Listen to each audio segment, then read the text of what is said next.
Изборот на државен обвинител треба да биде заснован на квалитет, а не на подобност, реагира обвинителката Ленче Ристовска. Откако премиерот рече дека не е во игра, пред позитивните мислења за четворицата кандидати да бидат разгледани на седница на влада. Кога кандидат однапред се исклучува без анализа на неговата програма и професионален пат, тоа отвора прашања за природата на критериумите што се применуваат, вели Ристовска. Професионалците во системот мора да знаат дека нивниот труд и стручност се единствената валута што треба да одлучува. Во спротивно, ризикуваме да испратиме порака дека без разлика на компетентноста, подобноста е примерна, а тоа не е патот по кој треба да се движи едно демократско општество.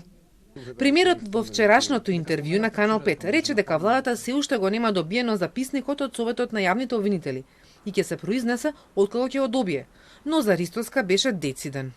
Да зборуваме, знаете, врз основа на документи и на факти треба да зборуваме, сепак сум председател на влада сега, не можам да изнесувам своји лични ставови.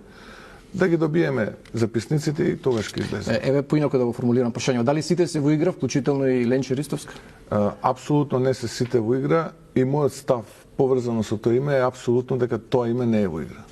Советот на јавни обвинители вчера ги комплетираше мислењата за четворицата кандидати кои добија зелено светло и ги испрати до владата, која понатаму треба да избере еден кандидат кој ќе оди пред претениците. Филтерот на Советот за прв пат го минаа четворица кандидати. Веде обвинителката Анита Тополова Исајловска, обвинителките Лидија Раичевиќ и Ленче Ристовска и судијата од Кривичниот суд Ненад Савески. За екс-председателот на Кривичен Владимир Панчевски оценија дека не ги исполнува условите.